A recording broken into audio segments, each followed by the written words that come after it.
সেটা আমরা ছাড়বো না। সকল বিশ্ববিদ্যালয়, স্কুল, কলেজ সবখানের শিক্ষার্থীরা আজকে ক্ষিপ্ত, কারণ এতগুলো শিক্ষার্থীদের বুকে গুলি চালানোর নজির বাংলাদেশের কোনো আন্দোলনে নাই।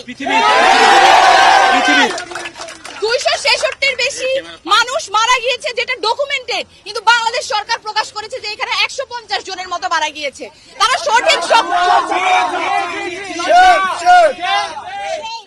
তারা মৃত্যুর যে সঠিক সংখ্যা সেটাও তারা প্রকাশ করেনি। এটা কোনো সংখ্যা না, এক একটা প্রাণ মানে এক একটা প্রাণ, যেটা মূল্যহীন, যেটার কোনো মূল্য হয় না। আমি সেই অর্থে বলতে চেয়েছি যেটা অমূল্য, যেটার কোনো মূল্য হয় না। তারা যেইভাবে আমাদের শিক্ষার্থীদের উপরে গুলি চালানোর পাখির মতো গুলি করেছে, গুলি চালিয়ে তারপরে আমরা দেখলাম কি সেই প্রধানমন্ত্রী যাদের তরফ থেকে আমাদের শিক্ষার্থীদের বুকে গুলি চালানোর নির্দেশ দেওয়া হয়েছে, তারা এসে আমাদের যে শিক্ষার্থীদের যারা মারা গিয়েছে তাদের স্বজনদেরকে বুকে আগলিয়ে তারা হচ্ছে কান্নাকাটি করছেন, মায়া কান্না দেখাচ্ছেন,